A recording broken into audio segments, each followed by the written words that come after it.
යාළුවෙක් එක්ක වුණත් හරි ලස්සනට හරිම ලේසියෙන් ඉක්මනට ඉගෙන ගන්න පුළුවන් වෙන විදිහට වචන 20ක් එක වාක්‍ය 20ක් මම ඉංග්‍රීසි අරන් ඇවිල්ලා තිනවා. ඔයා ඉවර වෙනකම් වීඩියෝ එක බලන්න. මම Priyankara chat box YouTube channel එකේ මේෂ් ප්‍රියංකර. 1 කියන එකේ තේරුම එක කියන කෙනේ. 1 කියන්නේ එක.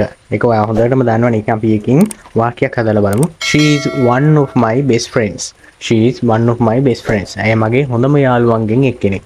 හොඳටම කල්පනා කරලා බලන්න හොඳම යාළුවා කියලා කෙනෙක් ඕනම දෙයක දුකකදී වගේද සැපේදීත් ළඟින් ඉන්නවනේ හැම දෙයකටම උදව් කරනවා දුක සැප විමසනවා කරදරයක් වුණාම ගිහිල්ලා පිට වෙනවා ඉතින් ඒ වගේ කෙනෙක් එයාට තමයි best friend එහෙම නැත්නම් අඹ යාළුවා කියලා කියන්නේ she is one of my best friends ඇය මගේ හොඳම යාළුවන්ගෙන් එක්කෙනෙක් අපි අනාගත කාලේදී මොනවා හරි දෙයක් කරන්න බලාපොරොත්තු වෙනවා නම් අපි will යොදලා තමයි ඒක කියන්න ඕන ක්‍රියාවට කලින් will යොදලා තමයි අපි ඒක කියන්න ඕන he will do it ඔහු ඒක කරાવી ඔහු දැන් කරන කතාවක් නෙමෙයි එයා ඉස්සරහට අනාගත කාලෙදී කරන කතාවක් ගැන කියන්නේ he will do it he will do it ඔහු ඒක කරાવી no කියලා කියන්නේ දන්නවා no KNOW no දන්නවා මොනවද දන්නේ මම ඇත්ත දන්නවා I know the truth කියන්නේ ඇත්ත I know the truth මම ඇත්ත දන්නවා එතකොට එයා ඇත්ත දන්නවා කියලා කියන්නේ කොහොමද he knows the truth he knows the truth knows කියලා එන්නේ එයා කියනකොට මොකද ඒක වචනයක් නිසා I know the truth මම ඇත්ත දන්නවා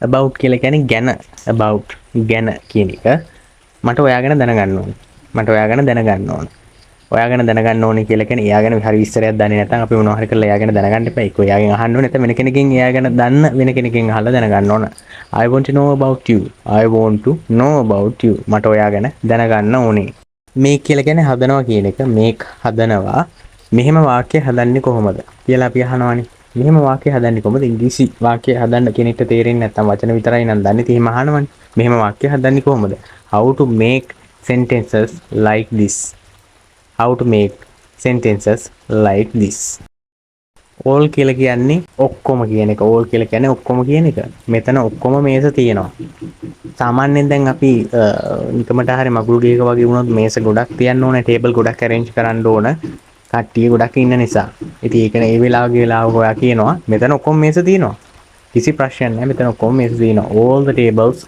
are here all the tables are here all කියලා කියන්නේ ඔක්කොම tables කියලා කියන්නේ මේස her කියලා කියන්නේ ඇය කියන එක her ඇය I like her a lot I like her a lot මම ඇයට ගොඩක් කැමතියි මම ඇයට ගොඩක් කැමතියි මොකද එයා හැසිරෙන ආකාරය අනුව නිතරම hina වෙලා ඉන්නේ කතා බහ හරි පිළිවෙලයි නිහතමානී I like her a lot මම ඇයට ගොඩක් කැමතියි මම ඇයට ගොඩක් කැමතියි මම එයාට ගොඩක් කැමතියි කියලා කියන්නේ කොහොමද I don't like her මම එයාට කැමතියි I don't like her would කියන වචනේ යොදාගන්නේ ගොඩක් වෙලාවට කෙනෙක්ගෙන් කාරුණිකව යමක් අහනකොට ප්‍රශ්න කරනකොට would you like to eat something ඔයා මොනවා හරි කන්න කැමතිද would you like to eat something ඔයා මොනවා හරි කන්න කැමතිද කියලා අහන්නේ අපි සමහරවිට බඩගින්නේ ඉන්න නිසා වෙන්නත් ඇති ඕනම කෙනෙක් අපි අහනවා මොනවා හරි කන්න කැමතිද මම ඔයාලට අරන් දෙන්න would you like to eat something ඔයා මොනවා හරි කන්න කැමතිද if කියන වචනේ එක තේරුමක් තමයි නම් කියන අදහස දෙනවා නම් කියන අදහස දැන් මෙතන හිතන් බලන්නකෝ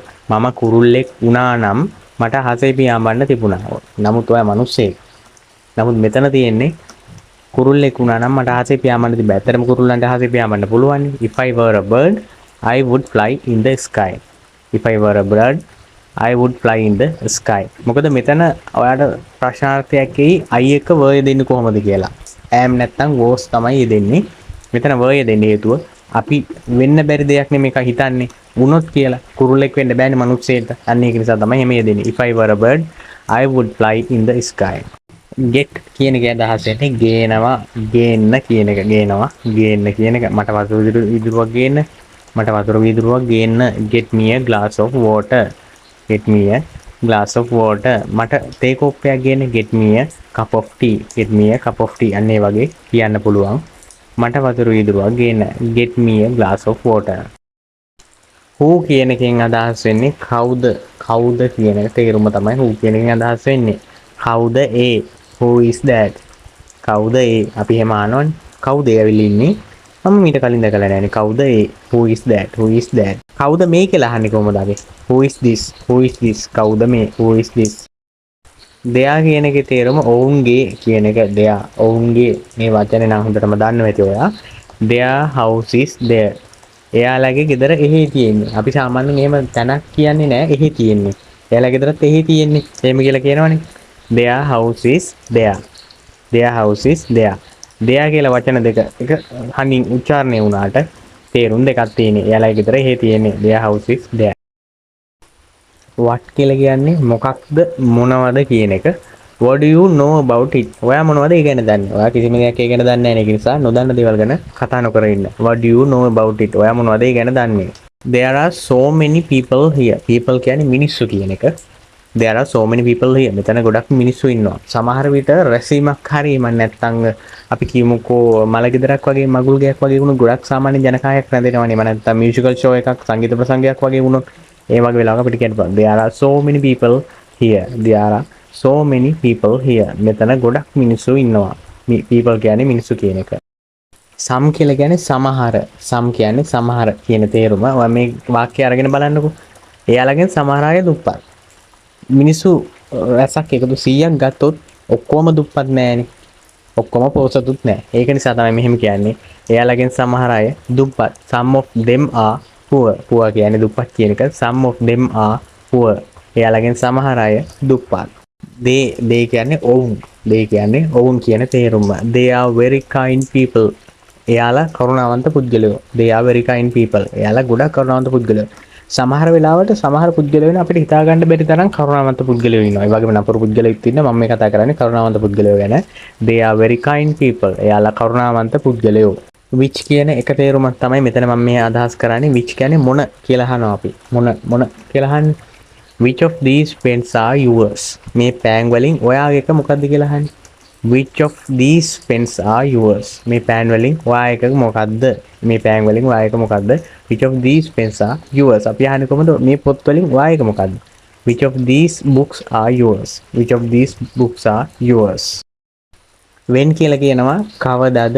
when කවදාද? when are you coming back? when are you coming back? ඔයා කවදාද ආපහු එන්නේ? එහෙම අහනවනේ. දැන් කෙනෙක් යන්න ලේසි වෙනකොට එයා ආයෙත් එන කෙනෙක් නම් ඔයා කවදාද ආපහු එන්නේ? හරියටම කියන්න බෑ. නිවාඩු හම්බ වෙන දවසක තමයි මට එන්න වෙන්නේ නේ. when are you coming back? ඔයා කවදාද ආපහු එන්නේ? think හිතනවා. think කියන්නේ හිතනවා. ඔයා ඕනකට වඩා හිතනවා. ඒකයි මේ ප්‍රශ්න ඔක්කොම. වැඩි හිතන්න එපා ඔය ගැන. එහෙම කියලා කියනවනේ අපි. ඔයා ඕනකට වඩා හිතනවා. you think too much. ඔයා ඕනකට වඩා හිතනවා. too much කියන්නේ ගොඩක් හිතනවා කියන එක. you think too much. ඔයා ඕනකට වඩා හිතනවා. යම්කිසි පුද්ගලෙක් ඉන්නවා කියන එකටත් යම්කිසි දෙයක් තියෙනවා කියන්නත් අපි යොදාගන්නේ there කියන වචනේ. there is a mango tree. අඹ ගහක් තියෙනවා. there is a mango tree. අඹ ගහක් තියෙනවා. එතකොට අපි කියන්නේ කොහමද? මිනිස්සෙක් ඉන්නවා. there is a man. there is a man. මිනිස්සෙක් ඉන්නවා. අන්න ඒ වගේ තමයි there කියන වචනේ යොදාගෙන යම්කිසි දෙයක් තියෙනවා කියන්නත් යම් කෙනෙක් ඉන්නවා කියන්නත් අපි මේ විදිහට තමයි කියන්නේ. ඒ වාක්‍යයත් එක්කම මේ වීඩියෝ එක අවසන් වෙනවා. ඔයා ඉවර වෙනකම් බැලුවට බොහොම ස්තුතියි. නැවත අලුත් වීඩියෝ එකකින් හමු වෙමු.